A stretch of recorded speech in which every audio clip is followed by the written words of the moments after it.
Hey, another Friday, fantastic Friday. We've been locked in for more than 50 days now, Peter. Like, it'll officially be 2 months from me because next week, because I think I last stepped out for work reasons as such only on March 20th. Okay, I've been, I think, yeah, 15th, 16th, I can't remember the exact date. But yeah, I've also been indoors of sorts for close to 2 months now. Wow, it's been that long. While it does seem like each day drags on, now when I'm looking back, I'm like, where the hell did the last 2 months go? It's so weird, right? Like, March, the initial couple of days felt very long, but April vanished, and we're almost through the middle of May. We are, I think, in all probability, going to be locked in for another 2 weeks, maybe more. We don't know, but I think it's also due to how adapting as such we have become. I mean, humans were always easily adaptable to their surroundings, but now it's so weird that even though we're restricted to one place because of the marvels of technology, we still are listening to music. So many people are still producing music, and then there's the entire thing of live streams and concerts happening online and Instagram lives and this and that, and I think it's becoming too much at some point. I mean, it's funny you should say that. I was up late last night watching my first online festival or virtual festival, if you may. So, Century Media and Napalm Records put together this thing called Isolation Fest. And like they didn't really say too much, but I was like, okay. And considering what all the bands have been doing, so I thought they'd like, again, this is me and, being all excited for something like this. I was like, yeah, it's going to be like all the bands come on live at the same time. And you had like quite a diverse lineup. I mean, all the way from Insomnium to Lucifer. And yeah, there was quite a few acts in there.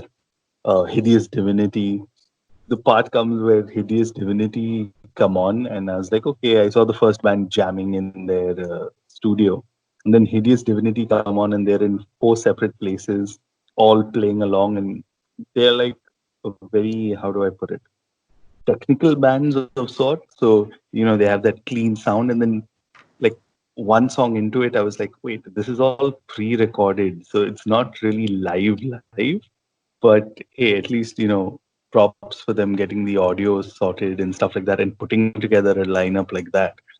Did so from all these acts that you caught and from the stream that you watched, did any artist like bowl you over or something of that sort? Not really. I mean, like they weren't acts that were kind of. I mean, of course, a couple of them, like the first band, Based, was someone I was checking out for the first time.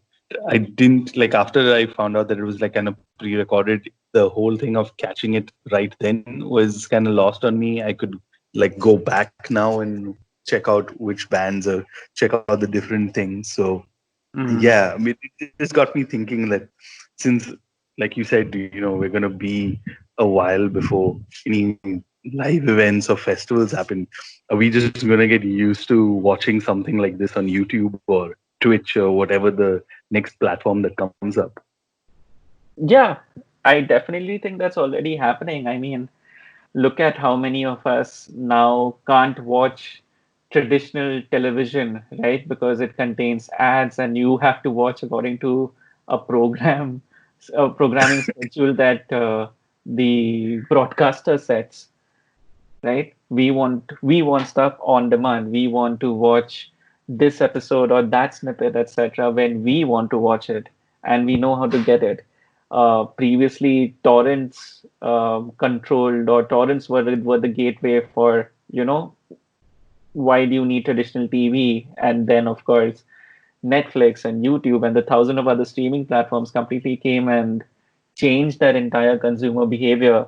I'm pretty sure the music industry is going to face that too. I mean, okay, so here's a question. Which was the last live stream as such that really bowled you over? I can't think of one because a lot of them have been. I mean, okay, I'm being too harsh. The Apocalyptica one was pretty cool that they did. What was I special about? really it was just like the way they did it. It felt like it didn't feel like you were at a concert. You felt like you were in their jam room with them there, and it was just the whole way. They didn't like treat it like an awkward live stream, like, oh my god, okay, I'm in front of a camera and stuff like that. They were joking around and stuff like that. So I just felt it was kind of cool to watch them, and I think they've done a couple so far. So yeah, and of course they're classically trained musicians who again became popular for playing Metallica covers, but their originals are also pretty cool. I kind of like them. Well, if you ask me that question, I would definitely say the first Devin Townsend live stream that he did on stage it. And it's not just because I'm a huge fan. That genius of a madman went really out of his way to make sure the sound was great. He did the fabulous camera rig through his Xbox controller, which I can't stop talking about. Um, and I think it boiled down to not just utilizing the new environment that you're forced to do these kind of interactions or these kind of gigs in, but also utilizing the technology that allows you to do all these things. Because let's face it, at some level, because of how humans are and how technology works, pretty soon you'll reach a plateau of a standard quality as such that everyone will expect out of a live stream, concert, or out of just interactions on Instagram Live or Twitch or all the other platforms. And then again, it'll come back to either the differentiators of vanity or of fandom or of pure creativity, which is so mind boggling, right? Like, I mean, we'll come back to just saying that, the Devin Townsend gig or any other band gig, you should have been there for that because that music is so good and I'm a fan. No, no, I mean, of course, I still remember reading about it later on Twitter because I didn't catch that. And yeah, I remember a lot of people. I think you also messaged me about the whole controller and stuff like that, and I was like, okay. And then you put it into context that it's one guy doing all of this, and he put out this great audio and stuff. So yeah, totally agree with you on that. I managed to catch most of it on YouTube, the first concert that is. Yeah, and then I truly think it's also so weird that immediately after that, even though it was supposed to be, you buy, you donate whatever the ticket money, and only then can you attend the streaming. Within an hour of the streaming getting over, it was up on YouTube, which is also the other challenge as such that live streams, etc., will kind of have to factor in, or artists will have to factor in that if it's online, it's pretty easy to duplicate or pretty easy to not duplicate, but pretty easy to just copy and share. Yeah, that's Yeah. true. I think the first time I watched it, someone had kind of screen recorded it, and then when Devin put it up, I was like, yeah, I'm not watching someone's screen recording of it Of because course, I it think won't he be the responded to it as beautifully as he could, which was just, okay, it's already online, so yeah, here you go. Oh, well, I mean, don't get me wrong. It's great that people are doing this, and it's great that artists are, learning these new skills, etc., and putting them and putting good use of it. But I don't know. I'm already, and maybe this is me being super hipsterish or super, I don't know what you want to call me, but I'm already starting to get a little bit jaded about the entire live stream or the entire online concert kind of a thing.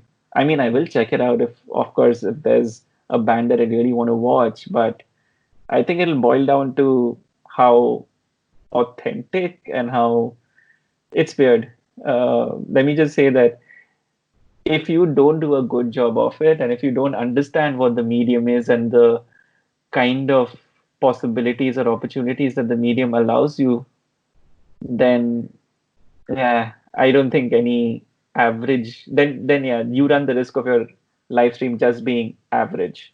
Yeah, and I think that's now become an additional challenge, right? I mean, first of all, you had everyone fighting for space on a Spotify playlist or a YouTube playlist or whatever you want to call it now. Now you have to like up your game that much more. But it'll be Yeah, interesting to see because a lot of like North America, Europe is kind of opening up. So what this brings, or what additional facet this brings to it would be something I'd look forward to in the next month or so, I guess. I predict there's going to be an upsurge in the sales of digital audio workstations, of home studio kind of equipment, etc. Because, yes, if an influencer or a social media influencer is a viable job option at the moment, then definitely an online only musician is a viable job option as well. And it's one that really doesn't require a lot of barrier to entry apart from access to musical instruments, etc. And of course, you'll only get as good as the your fans, etc. make you. But yeah, I like you remember there was in around the early 2000s, or no, in the mid 2000s, there was this entire genre of YouTube artists and YouTube only musicians that became really big. And of course, one of the leading examples of that was Rebecca Black and her single Friday. Yeah, yeah, of course. So here's where I'm going with this. That was possible because suddenly music producers realized that, this is a new time where anybody and everybody can become a YouTube star because there's no barriers as such to being played on TV or something of that sort, right? So let's just make generic songs and get these people to come in, record their tracks. We have autotune, so they don't need to really know how to sing. We can just auto-tune them to perfection, and we'll get them to shoot a video, which will obviously have X amount of elements to make it seem sort of appealing. And boom, you have a YouTube single which does surprisingly excellently, right? I don't know, maybe you'll have musicians and producers, etc., looking to tap into this kind of a market too. There's already an industry of people just recording or providing recording infrastructure for anybody and anybody who wants to come in and record a song or record an album, etc. But getting them online and making them do an Instagram live and making them connect and making them popular online, that's going to be a space which will definitely have a lot of um, maybe not money pumped in, but definitely a lot of attention being pumped in at the moment and for the foreseeable time to come. I think you've kind of captured it really well. I don't need to say anything more. Yeah, stupid Friday morning rants.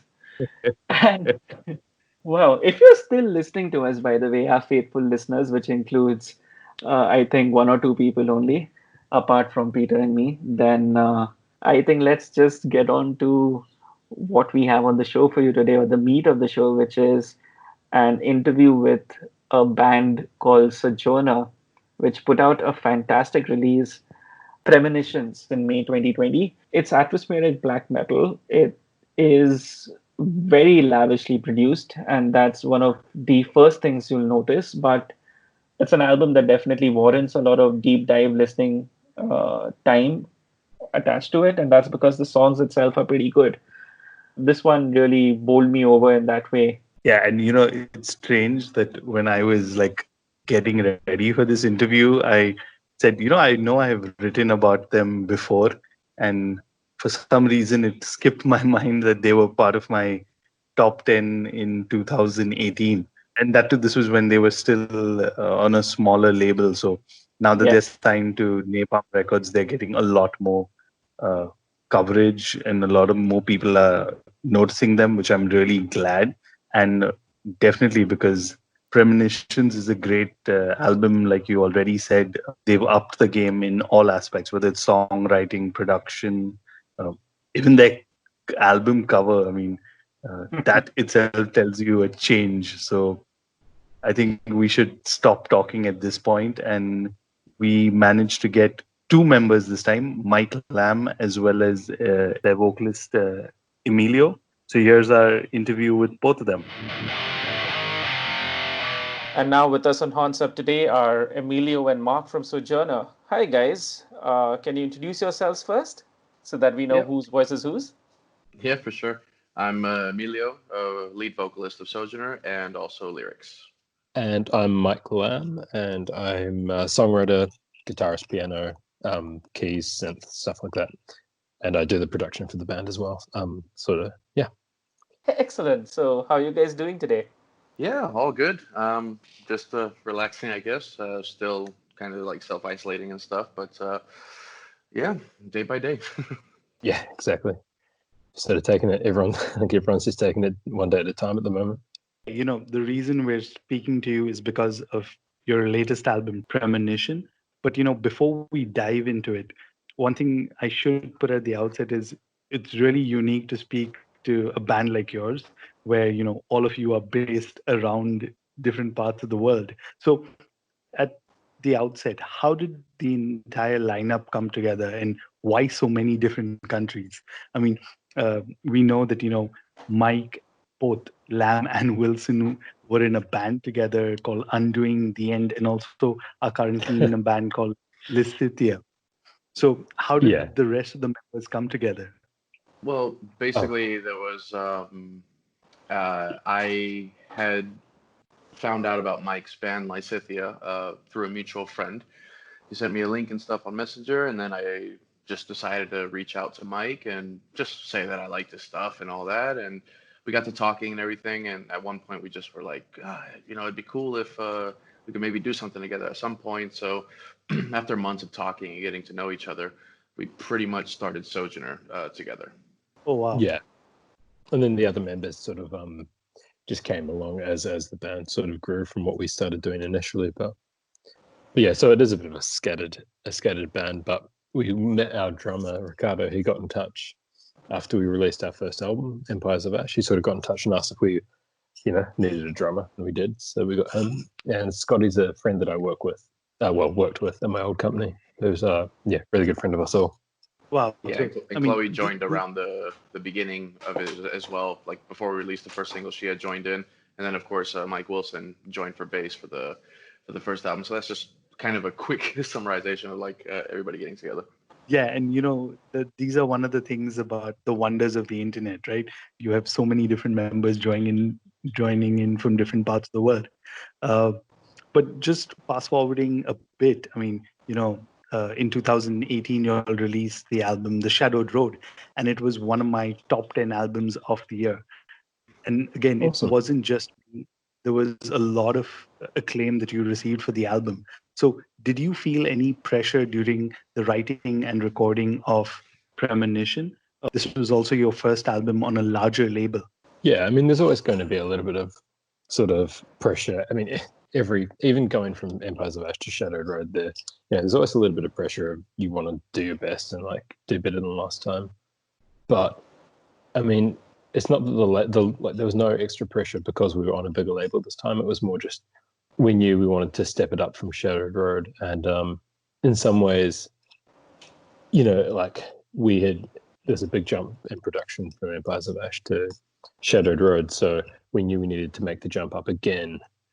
So the pressure more came from just trying to do better than we had done previously, and we're all really happy with the result. But yeah, the label didn't apply any pressure. The label they've been massively supportive of us.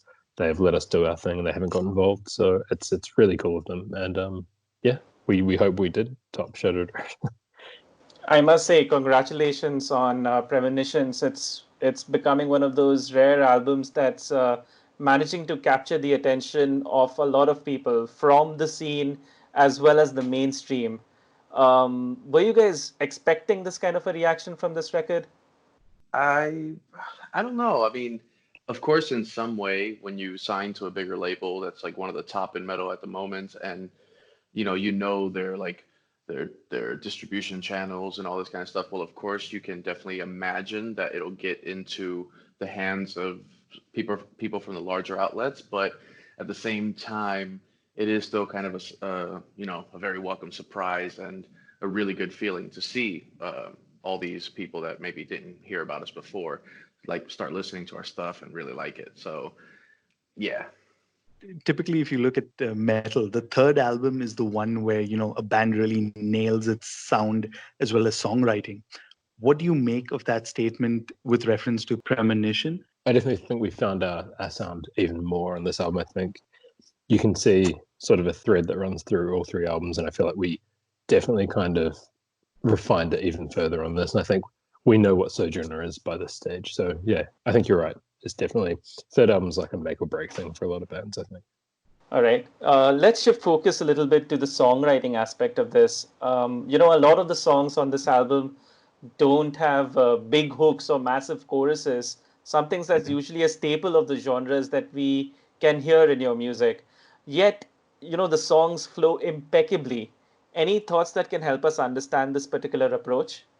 Yeah, I mean, when it comes to songwriting, we tend to sort of think of the shape of the whole album, and we think of it in terms of dynamics. So rather than think of like verses, choruses, big catchy hooks, we sort of think of it in terms of like the peaks and valleys of the album, the sort of journey that it goes on, as opposed to just focusing on hooks. So I think the way we write it just sort of comes together. It's like just sort of we it's really hard to describe. It just sort of feels natural. It sort of we just do what feels like should come next, and somehow it works out. That might not be the answer that you're looking for or that makes sense, but it just something about the way it comes together just feels right whether you're doing it, I think. And this one's for Emilio. In the past, you've said that your lyrics and the music itself draws a lot from nature and fantasy. What were the lyrical themes explored in Premonitions? And was there any sort of singular message that you wished to leave the audience or the listeners of the album with? Well, this album was a bit more on a personal level. Was going through a really tough time during the writing process of the album, and I decided instead of drawing from nature and fantasy again, I decided to just go more, yeah, personal, explore these negative and dark, let's say, thoughts or emotions that I had during that time.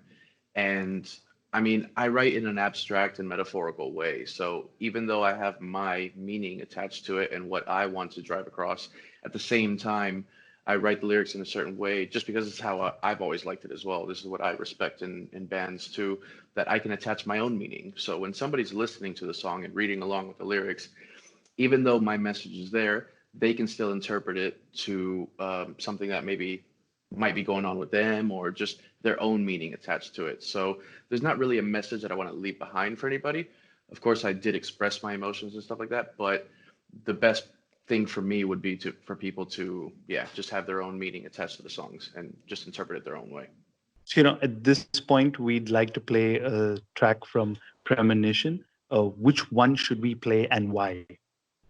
Ooh, you want me to answer this one, Mike? Because I know what I'm going to say. All right, let's both go. I think I know what you're going to say too, but you go first.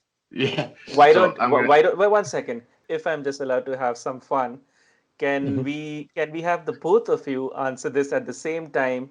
I'll count to three, and Yeah. both of you say that. Hopefully, it's the same answer. All right. Okay. Okay, 1, 2, 3. Fatal Fatal frame. Nice. Perfect. Fuck You yeah. guys rehearsed, haven't you? I knew he was going to say that, but I, to be honest, that's kind of my favorite too. So it's a safe bet. What's so special about that song? Well, Fatal Frame is a song that, while still in line with, like, let's say, not the concept, but like the general theme of the album, darkness, sadness, melancholy, and all this kind of stuff. The song is actually not based on my feelings. It's actually based on a video game that I've loved since I was a kid, which is Fatal Frame 2, Crimson Butterfly. It's a Japanese survival horror game extremely riveting story, just amazing all around. And for over 10 years, I've tried to write the lyrics to it. So when Mike, pushed me to finally like give the lyrics one final try and try to really finally do it, and he showed me the music that he did for it as well, I was blown away. So it feels really amazing. And lyrically, of course, this song for me feels like it was 10 years in the making. So yeah. For me, it's just one of my favorite songs that I've written, I think. I'm really proud of that one. All right, so here it is. Here is Fatal Frame.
All right, guys. A lot has been spoken already about the lavish production on this album.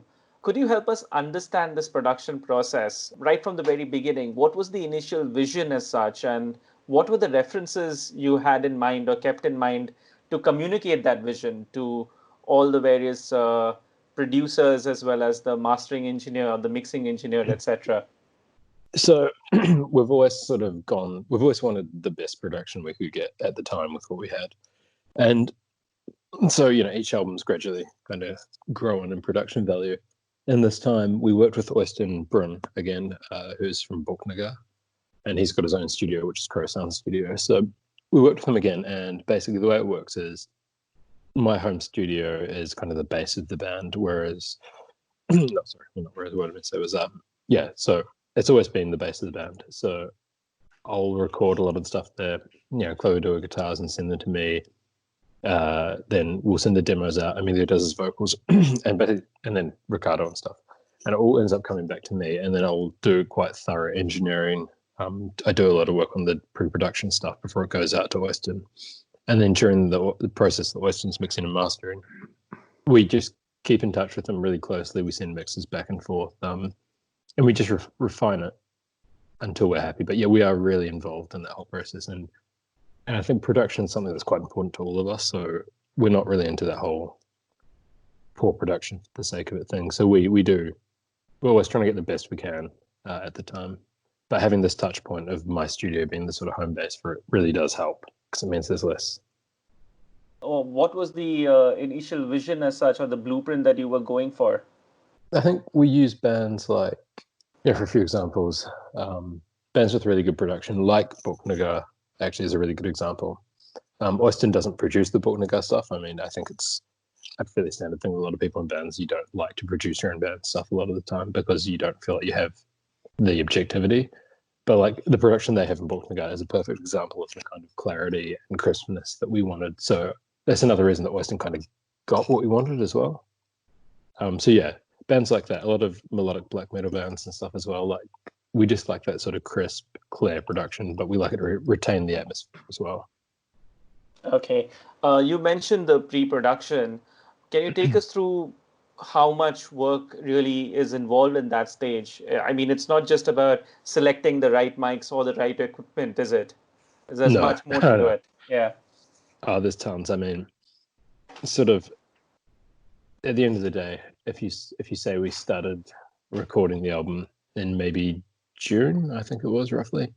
I mean, I was still working on the pre-production pretty much every night until mid-December. It's like, for every track you've got, for every single track within that track. So say Fatal Frame, for example, you have to pour over almost every note of every guitar, every lead line, every rhythm line, and just make sure everything is sort of note perfect. And if it's not, I would retake it, and I'd retake it over and over and over again. And that's just a process for every track that makes up the entirety of the song. So there's a lot of work that goes into it, but yeah, I think it's worth it in the end, Definitely. All that effort has shined through on this album. And another aspect that this record really shines upon or shines a light on is the mixing and mastering, because I'm sure it must have been a huge challenge to evenly balance all the layers and all that's going on here. Can you help us understand what makes a sweet mix for you? Yeah, sure. I mean, I think one thing that we learned on each album, especially, but you can hear the difference between Empires to now. Things like you can't mix something clearly when everything's fighting for the same space. So, like one thing that I did kind of learn from my side, especially, is that in the arrangement stage, you kind of need to be thinking forward to the mix. So, not writing a piano part in the same octave as the vocals and the guitar, like just making sure everything kind of has its own space in the actual musical spectrum and its own octave, so that when it comes to mixing, everything's not fighting for the same frequencies. And when we adjusted the songwriting to sort of reflect that sort of space for the instruments, the whole mix and master process, the mix especially, kind of shines a lot more clearly because you notice that these things are all fighting for the same space. And I honestly think that's the most important part is making sure the arrangement's solid before it goes to the mix. So yeah, when it comes to what we want to hear, it's things that have clarity, things that have, you want to be able to hear everything. You don't want it to be this wall of sound, mushy mess. And I mean, we still have a way to go with that. We could improve a lot, but I feel like we have definitely stepped it up since the last couple of albums as well.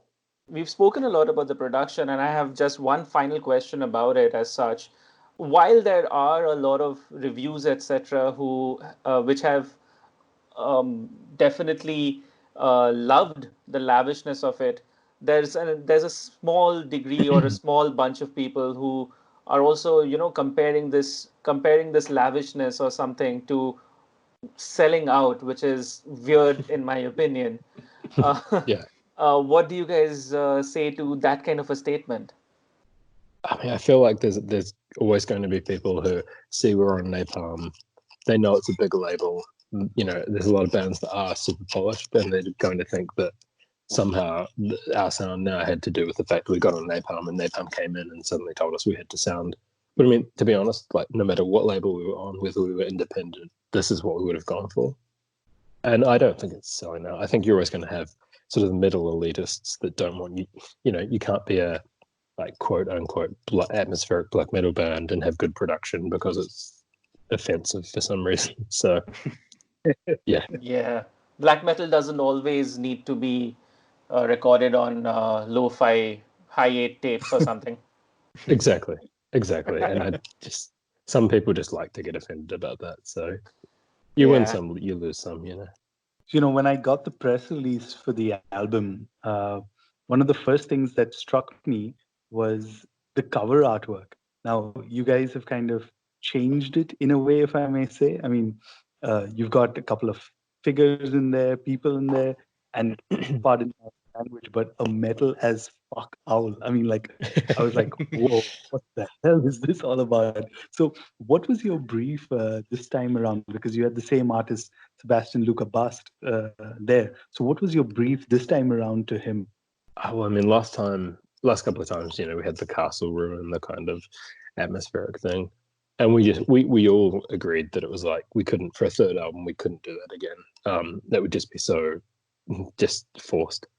But then while we were making the album, I just had this idea of an owl with in a forest. It was meant to be actually a lot of people think it's an owl. I get why, and I can definitely see why, but it was the whole brief to him was that a statue of an owl, a giant statue of an owl in a forest with constellations glowing on the base that reflect the constellations in the sky, and like to use like a really bright yellow color for the constellations and stars against a kind of nightscape blue.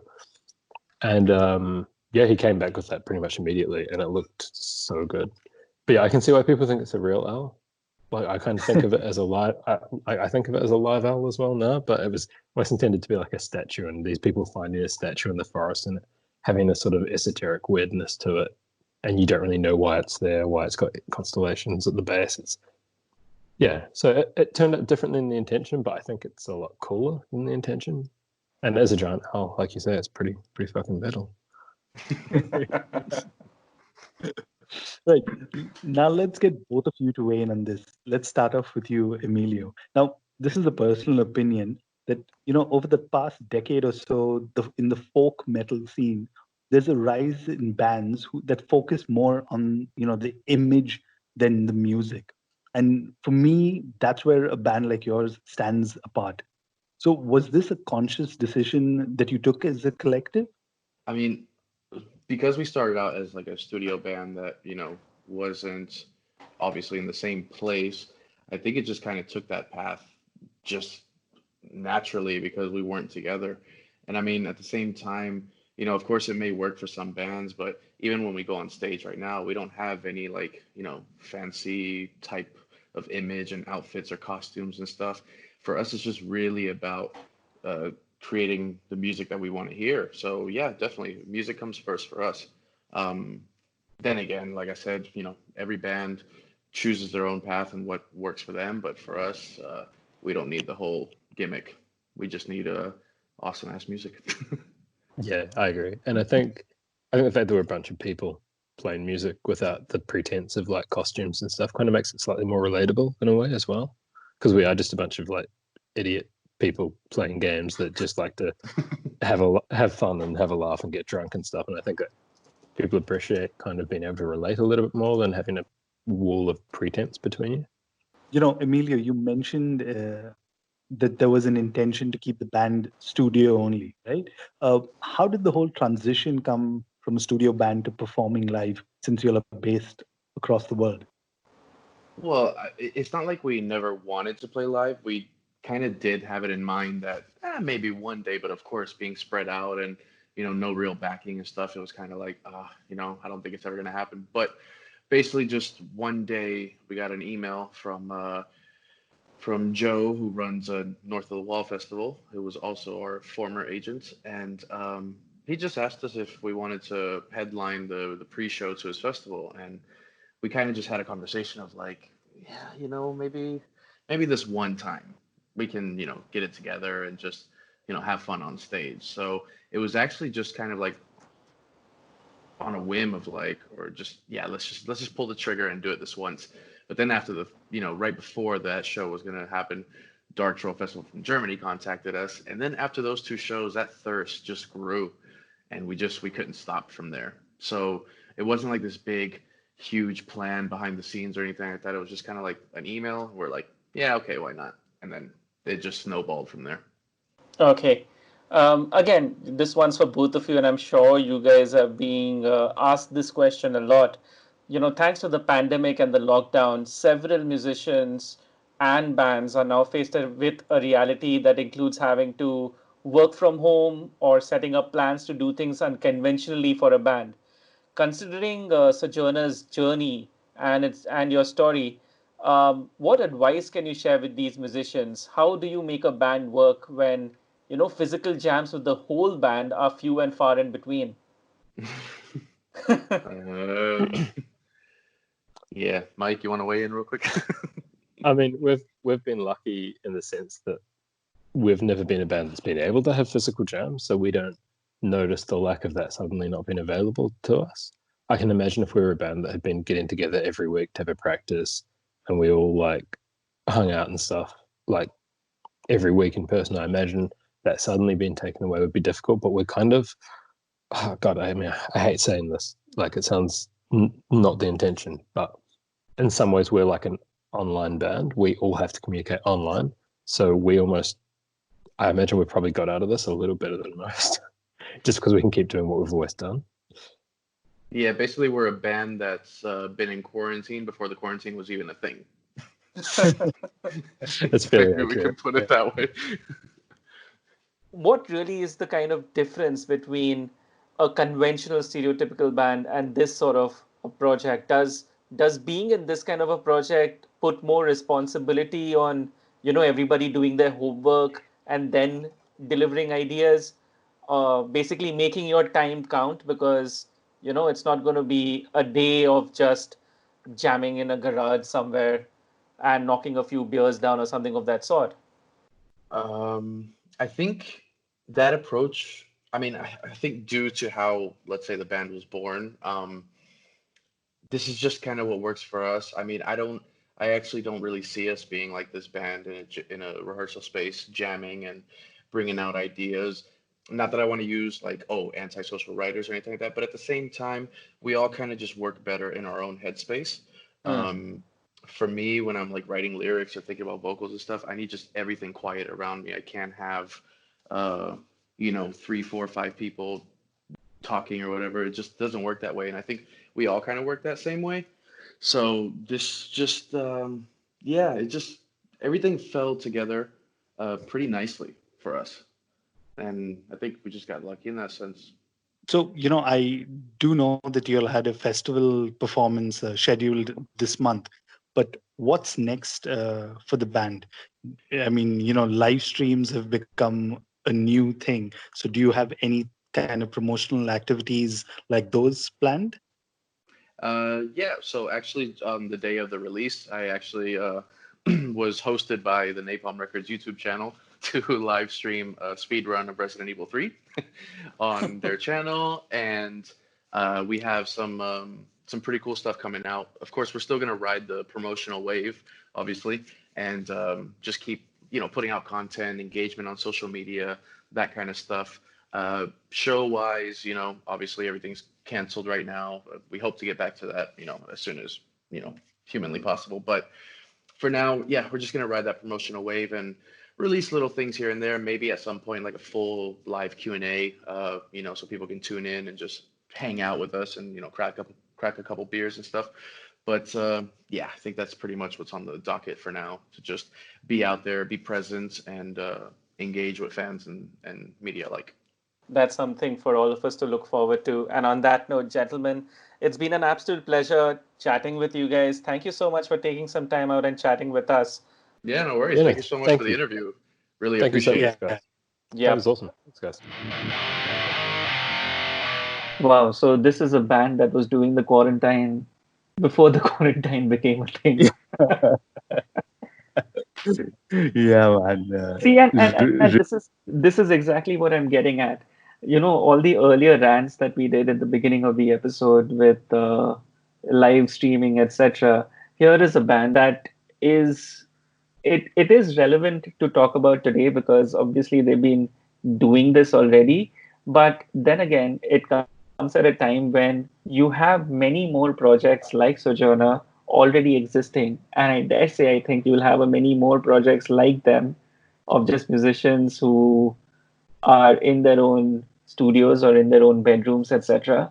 I mean, at the end of the day, wasn't that the whole reason how for the Indian gent scene to maybe strike Yeah, a true. That's exactly kind of how all of that came together.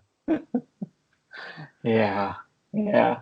But cool, it's a fascinating story. And again, Premonitions, an extremely cool album.